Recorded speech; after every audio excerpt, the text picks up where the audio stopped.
Now the other truth is that in my team, the NIS placed a mall a long time ago. You know, kweli. I have a mall on my team. Because when I got an accident in Embo, for me, nilikataza Wakenya, no, don't speculate. Nilikataza Wakenya, hapana, mwache kusema your accident was planned. Accidents happen and this has happened. But later, I realized Kenyans were not wrong to be paranoid or to be suspicious. Kenyans were actually right to be suspicious, and I was wrong not to be suspicious. Because the car that did an accident was not owned by an individual, it's owned by a company. And when you search the CR12 for that company in the register of companies and you check the directors, it's a dead end. The driver is somebody we've looked for, and we've not found him to date. Gari hata iko huko inaitwa ni Mukuruini police station. What is that place? Yes. To date, we've not found the driver. Yeah? Now, when I was arrested, there's a call that was made from this office around this building. And that call was made to DCI that I'm here. Somebody was called here, akaulizwa boss ako aliposema ako, that person called DCI. When DCI came to this office for an arrest, they didn't guess. They didn't look for my office. Remember, this compound is so big with so many offices. But they didn't look for my office. They came straight to my office as if they already had the plan and layout of the building.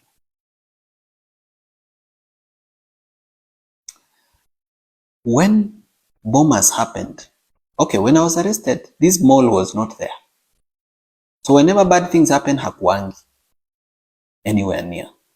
Bombers, this person is a very close person in my team and should have been at Bombers, because kama naenda Bombers na team yangu imenijoin, mbona yeye ana miss na kwake ni karibu na Bombers?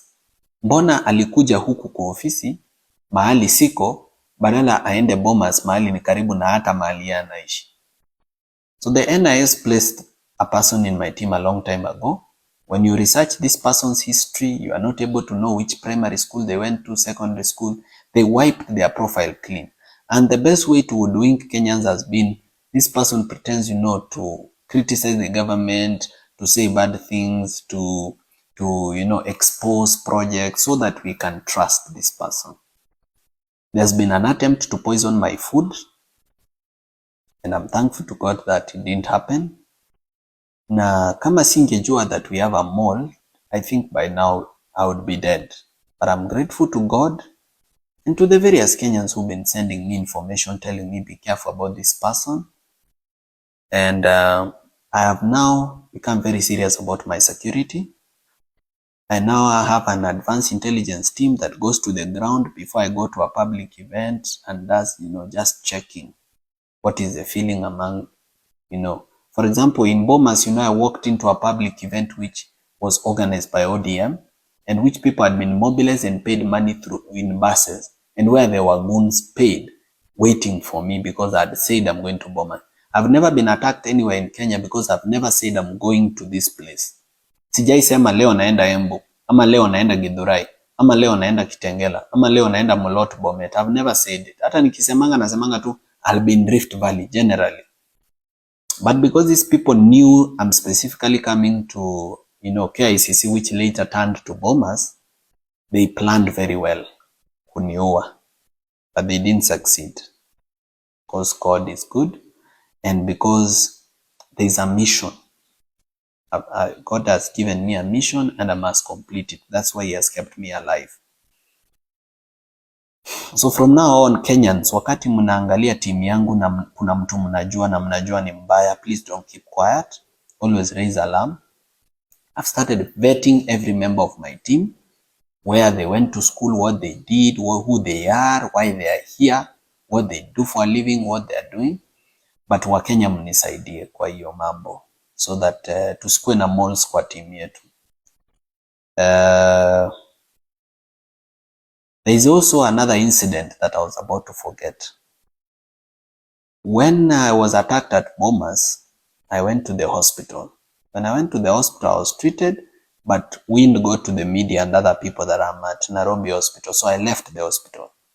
I came to this office to pick something before I go to the next hospital. So nilikuwa nasaidiwa na watu wangu. Na nilipofika hapa kwa ofisi, I got information from 3 different sources that I'll be arrested. And the reason I was supposed to be arrested on Friday was the police were looking for someone to blame for what happened at Bomas. They were saying, let's blame the chaos on Morara. But me, I was asking, but Morara came alone. In fact, at the door, he was only allowed to enter with 1 guard. So how do you blame it on him? But the police wanted actually to arrest me on Friday and blame the chaos on Bomas on me. So because of that planned arrest, I decided to set a trap for the police. Because I knew they are tracking my phones, I said, nitawacha simu zangu hapa, I'll go without a phone. Let's see whether the police will come. And the police never came. Because their mole, the NIS mole inside my team, told them ameondoka msikuje. This only goes a long way in showing Kenyans that it's no longer business as usual. My life is actually in danger and I need to be more careful than I've been. Now, the reason I had not beefed up my security, some Kenyans have been saying, sasa wewe Morara, kwani unatembea kama Mkenya wa kawaida, kwa nini usibeef up security? Why are you failing? But security is expensive. Security is not cheap. Let's say, hypothetically speaking, let's say you pay one security guard, say 20 or 25,000, for example. Just an example. How many would you need to guard the residents, to guard you? And how will you afford that cost every month? So, hapa ndio inafikanga viongozi wananunuliwa na William Ruto ama na some billionaires. You find that somebody is actually being supported by NGOs that have an interest, or foreign governments that have an interest, or some billionaires that have an interest, because you are not able to afford basic security. But mimi nitachangisha wa Kenya, kila Mkenya akinitumia 10 bob, 1,000, so 1,500. I believe I'll be able to beef up my security and it will be well. So, whatever you can spare, I'll be really appreciative to Kenyans, whatever they can spare to support me in beefing up my security. But otherwise, what I can promise Kenyans ni kwamba siwezi nunuliwa. There are stories of people who say, huyu ni project. Maybe they themselves who are saying huyu ni project, they are the project. Labda wao wenyewe they are project. But I don't think it's fair or good to call someone a project when you don't know them in person, you don't know their history, you don't know where they came from. Me, I come from a family history of fighters, people who believe in something, people are principled. So hatufanani, sio sisi wote ununuliwa, sio sisi wote ukuanga project za watu.